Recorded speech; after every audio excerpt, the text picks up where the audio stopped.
dulu saya merasakan MK itu jauh lebih dihormati oleh cabang kekuasaan lainnya, entah itu eksekutif maupun legislatif, dibanding hari ini. Saya merasakan itu. Jadi terutama yang periode pertama ya, 2003-2008 itu jauh lebih dihormati. Padahal kalau kita lihat misalnya soal senioritas, kan kita bisa lihat misalnya presiden kelahiran tahun berapa, presiden kelahiran tahun 49 misalnya, sementara ketua MK kelahiran tahun 56 misalnya. Artinya jauh lebih mudah, ya kan?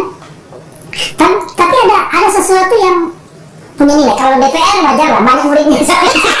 Ya, tapi saya melihat ada penghormatan. Gitu. Ya kalau di dalam pengalaman majelis hakim sebenarnya salah satu yang awalnya saya tidak memperhitungkan itu kan, ketika misalnya saya diangkat hakim konstitusi bersama-sama dengan Pak Jimli, bahkan saya bertanya, Jimli who? Jimli who? Ya kan, bagi saya itu ya the new kid on the block.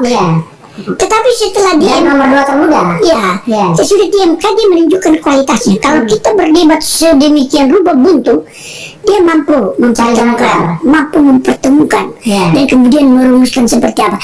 Itu sebenarnya keunggulan Pak Jimli itu, karena literaturnya bisa bervariasi dan banyak.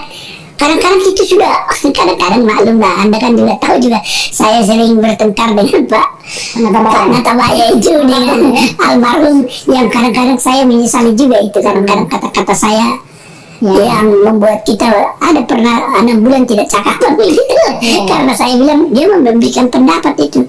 Saya mengatakan itu khas pendapat Orde Baru, Pak Natabaya. Dia ngamuk di situ, lama kita tidak cakapan. Tetapi kemudian saya bilang, Bang, sudahlah, itu kan kelewatan saja, itu sudahlah Bang, kita damai. Itu dia terima. Jadi bagi saya itu satu dia senior kan, saya juga jumawa sekali. Itu mengatakan pandangannya karakteristik daripada pandangan di zaman Orde Baru. Tapi kita bisa berdamai kembali kan. Tapi justru beda-beda aliran pikiran itu menarik jadinya. Artinya ketika dipimpin oleh orang yang bisa memberikan jalan keluar, itu kan tidak jadi pecah jadinya. Oh iya, betul. Tapi justru jadi warna. Gitu. Di situ keunggulannya barangkali itu ya. Kenapa? Akhirnya kita menerima leadership dia. Iya. Jadi soal kompetensi, capability itu ya bukan soal usia rupanya kan. Dan dia bisa mempersatukan begitu dan mencari jalan. Saya di situ sebenarnya respect saya sama Pak Jimli.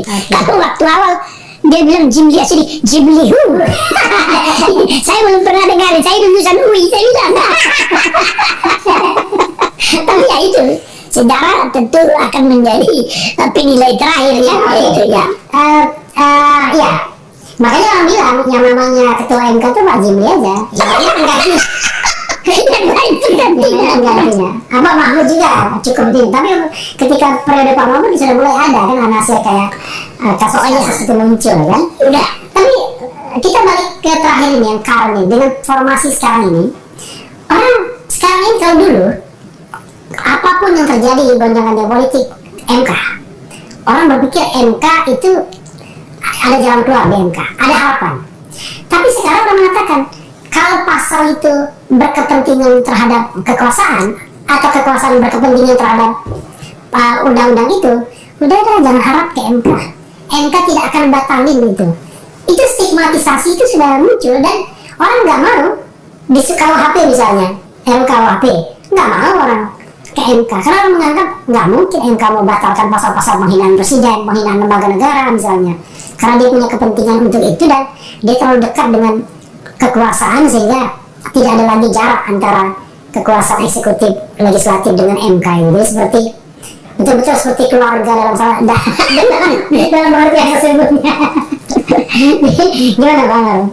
Ya, yakin kan soalnya? Ya, itu mungkin satu perkembangan atau fenomena yang terjadi yang kita harapkan tadinya bisa diluruskan oleh ketua MK yang saat ini menjadi ipar daripada presiden. Nah, pada waktu ada isu atau sudah rencana yang tegas bahwa Pak Anwar akan menjadi ipar daripada presiden, banyak orang mengatakan itu suatu perkawinan yang akan menyebabkan MK itu menjadi tidak bisa independen. Oleh karena itu semua orang menuntut Anwar harus mengundurkan diri karena akan membelenggu MK. Saya termasuk orang yang membela Pak Anwar itu. Saya mengatakan, wah, percintaan begini adalah suatu percintaan yang ditemukan dalam sejarah, tentu akan sangat langka itu. Bahwa kebetulan sekarang terjadi persis Pak Anwar dengan Pak Jokowi, maka tidak bisa kita harus minta dia mengundurkan diri karena khawatir akan merusak atau mengurangi independensi peradilan. Karena menurut saya ya, ini secara fair saja, dari sisi hak asasi manusia, seseorang menjadi jatuh cinta itu kepada siapa tidak bisa kita prediksikan. Dan kalau kebetulan jatuh cinta kita dalam posisi kita sebagai seorang pejabat seperti ketua MK kepada adiknya seorang presiden, itu adalah suatu, katakanlah suatu apa sejarah itu, apa namanya itu, berkat sejarah yang dimiliki yang tidak bisa kita hindari itu. Tetapi apakah itu akan senantiasa mengurangi? Saya kira tidak. Sebagai satu HAM tidak bisa kita larang seorang Anwar menjadi ipar daripada Pak Jokowi, kan? Tetapi bahwa kita berharap dia akan bisa secara kekeluargaan memberitahukan konsep-konsep konstitusionalisme dan independensi the judiciary seperti dalam kondisi sekarang dengan sangat baik, dan menurut saya itu akan jauh lebih akan diterima oleh presiden. Tentu saja presiden atau seorang pejabat akan lebih percaya kepada keluarganya sendiri dibanding orang lain. Tetapi ya yang terlihat sekarang kan tidak begitu. Masalahnya begini Bang Marus, terlepas dari perkawinan itu, saya tidak melihatnya itu sebagai apa ya, sebagai titik tolaknya, enggak. Bahkan sebelum itu sudah terjadi juga. Misalnya beberapa putusan, kan sebelum itu sudah ada juga beberapa putusan, kan? Ada putusan tentang undang-undang KPK, misalnya putusan tentang hak angket gitu-gitu.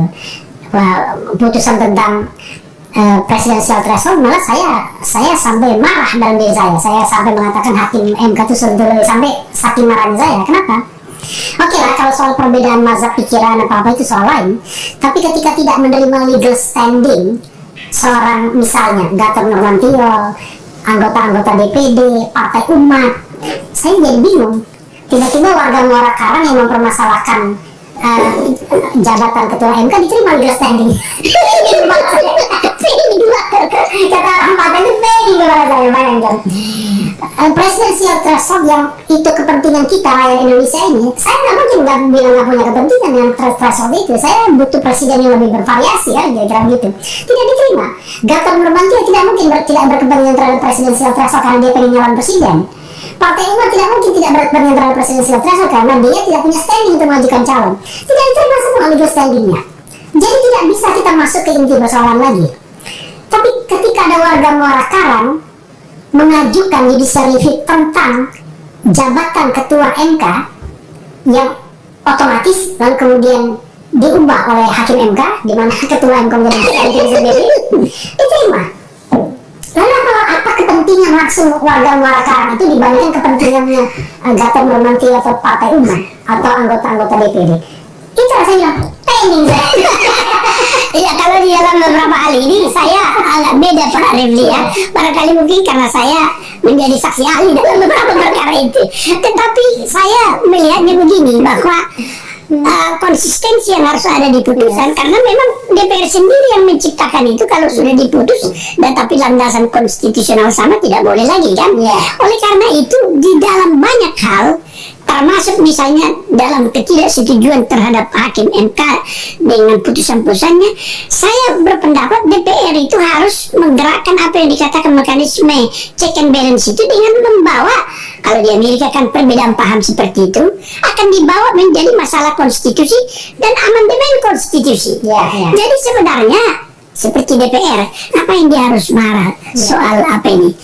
Sekarang kita galanglah perubahan konstitusi karena dia punya semua itu, supaya melalui sidang MPR ditegaskan bahwa pasal yang dimaksudkan, yang ditafsirkan MK itu tidak betul, dirumuskan secara demikian. Saya kira amandemen Undang-Undang Dasar Amerika Serikat itu mekanismenya seperti itu. Atau kalau dalam konteks ini cukup amandemen Undang-Undang MK sebenarnya. Ya, boleh jadi. Ya, artinya banyak hal yang sebenarnya kita tidak perlu bertengkar, tapi mekanisme itu dalam konstitusi sudah tersedia. Tetapi DPR mengambil jalan pintas. Terbayang di sana juga ada dia katanya pakai mitralyur kan, tapi tembakannya bukan hanya soal masalah itu, dia menyebar seperti tembakan, bukan hanya tembakan si Sambo.